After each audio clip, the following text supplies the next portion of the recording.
It was a picture-perfect June evening in Savannah, Georgia. The garden wedding of Tyler and Lillian Monroe was the kind of event that made its way into bridal magazines. Lillian wore a lace gown that shimmered under the golden twilight, while Tyler stood beside her in a tailored black suit, the perfect groom. The couple had met 3 years prior, and their love story had seemed destined for happily ever after. Tyler, 34, was a software developer known for his charm and quick wit. Lillian, 31, was a rising real estate agent with a reputation for closing deals and turning heads. Together, they were Savannah's golden couple, attractive, successful, and madly in love. The ceremony was flawless. Vows were exchanged under a canopy of roses, guests wiped tears of joy, and the newlyweds danced into the night. Tyler's best man, Andrew Coleman, delivered a heartfelt toast about their years of friendship, and the guests raised their glasses to celebrate a love that seemed unshakable. But beneath the surface of this fairy tale evening, a secret simmered. Tyler and Andrew had been best friends since college, their bond closer than most. Andrew, a charismatic fitness trainer, was the kind of friend Tyler could always rely on. Yet, their friendship was more than what it appeared. For the past year, Tyler and Andrew had been involved in a secret romantic relationship. It was a connection Tyler kept buried, terrified of what might happen if Lillian, or anyone, discovered the truth. The wedding night was supposed to be a clean break for Tyler. He had promised himself and Andrew that the affair was over. It was time to focus on his marriage and leave the past behind. Andrew, however, had other plans. As the wedding guests began to leave and the music faded into the warm Savannah night, Tyler slipped away from the reception to meet Andrew at the hotel bar. Andrew was waiting, a glass of bourbon in hand, his expression a mix of frustration and longing. "You can't keep doing this, Ty," Andrew said, his voice low and tense. "Marrying her doesn't erase what we have." Tyler sighed, running a hand through his perfectly styled hair. "It's not that simple, Drew. I love her. I love you too, but I can't." Andrew cut him off. "You don't get to have it both ways. Either you tell her the truth, or I will." Panic flared in Tyler's eyes. "You can't do that. It'll ruin everything for both of us." Andrew's silence was his answer. That night, Tyler returned to the honeymoon suite with Lillian, his mind a storm of guilt and fear. He lay beside her, staring at the ceiling, wondering how long he could keep his double life hidden. The next morning, the couple boarded a flight to St. Lucia for their honeymoon. Tyler thought he'd left his troubles behind in Savannah, but he couldn't have been more wrong. A storm was brewing, one that would shatter his carefully constructed world. Meanwhile, back in Savannah, Andrew was seen arguing with a man at a local diner. Witnesses described the scene as heated, though the argument ended abruptly when Andrew stormed out, muttering something under his breath. That would be the last time anyone saw Andrew Coleman alive. On June 18th, just 3 days after the wedding, Andrew's body was discovered in his apartment. His head was severely bludgeoned, and his throat had been slashed. Blood splatter painted the walls, indicating a struggle. The murder weapon, a heavy glass decanter, lay nearby, smeared with fingerprints. Savannah Police Detective Erin Maddox was assigned to the case. Maddox, a seasoned investigator known for her tenacity, was no stranger to violent crimes, but something about Andrew's murder felt personal, intimate. As Maddox surveyed the scene, she couldn't shake the feeling that the victim knew his killer. Detective Erin Maddox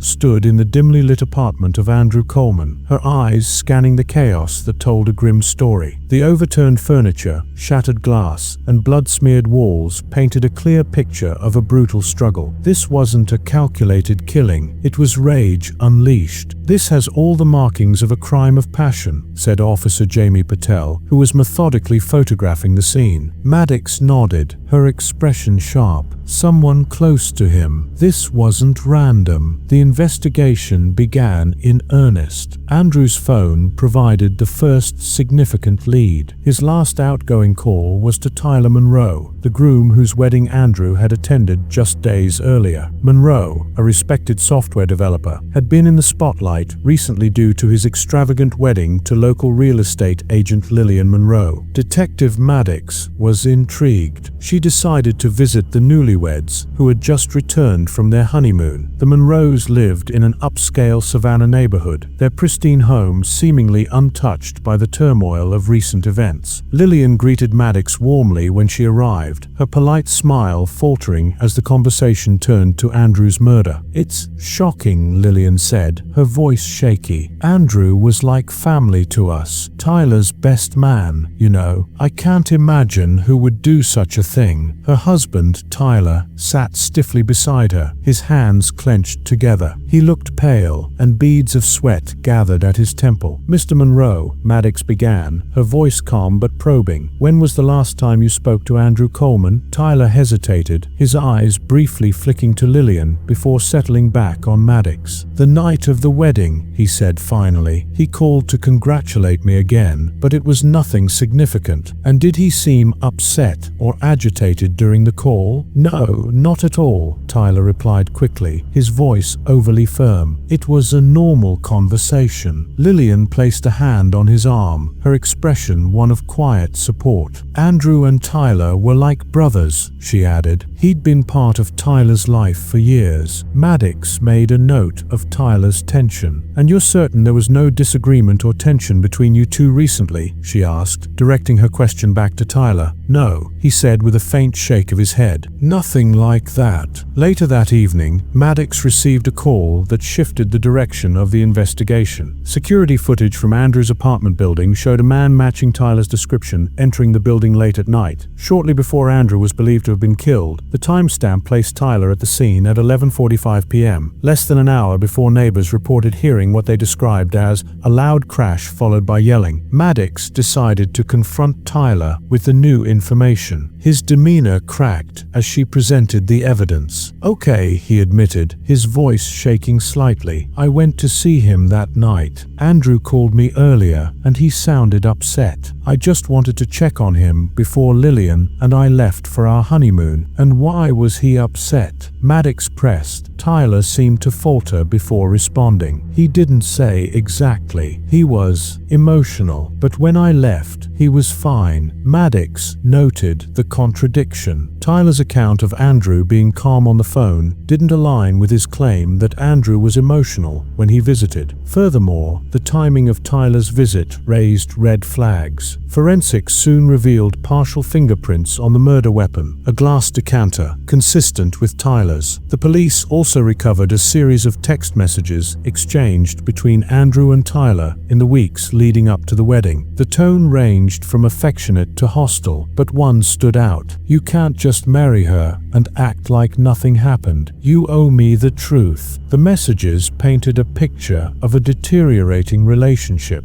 It became clear to Maddox that Tyler and Andrew had been entangled in something far more complex than friendship. Combined with the security footage and Tyler's shaky alibi, Maddox suspected there was more to the story, and she was determined to uncover it. Detective Maddox's suspicion of Tyler deepened as she reviewed the mounting evidence. The text messages, the security footage, and Tyler's partial fingerprints on the murder weapon all pointed in one direction. But Maddox knew circumstantial evidence alone wouldn't hold up in court. She needed a smoking gun or a confession. While combing through Andrew's personal belongings, Maddox discovered a locked journal tucked in the back of a drawer. With a court order, the journal was opened, revealing intimate details of Andrew's life. Among the entries were pages devoted to Tyler. The handwriting was messy, the words raw and emotional. "Tyler promised me he'd leave her, but I know he won't. He's too scared of what people will think. But why should I stay in the shadows while he plays the perfect husband? I deserve better." Another entry, dated just days before the wedding, read, "If he thinks he can just walk away, he's wrong. I won't let him erase me from his life." These entries confirmed what Maddox had suspected. Tyler and Andrew's relationship had been far more than friendship. The affair, paired with Andrew's growing frustration and emotional turmoil, provided a clear motive for confrontation. But did it escalate to murder? When Maddox brought Tyler in for further questioning, his composure was noticeably slipping. The cool, confident man who had been Savannah Savannah's golden groom, now sat sweating under the harsh interrogation room lights. "We found Andrew's journal," Maddox said, sliding a copy of an entry across the table. Tyler's eyes widened as he read the words. His hand trembled slightly before he pushed the paper away. "I don't know what you're implying," he said, his voice defensive. Andrew was dramatic. He liked to exaggerate. Maddox leaned forward, her tone steady. "Your fingerprints were on the murder weapon, Tyler. You were seen entering his apartment the night of the murder. And now we have this journal, which paints a picture of a relationship filled with tension and betrayal. I think you know exactly what happened to Andrew." Tyler shook his head, panic creeping into his expression. "I didn't kill him," he said, his voice rising. "Yes, I went to his apartment that night, but when I left, he was alive. I swear." "Then why were you there?" Maddox pressed. Tyler hesitated, his jaw tightening. Finally, he exhaled, his shoulders slumping. "Andrew was upset about the wedding. He didn't think I should marry Lillian. We argued, but it wasn't anything serious. I left when things started getting heated. And you expect me to believe that argument didn't escalate into violence?" Maddox asked, her tone sharp.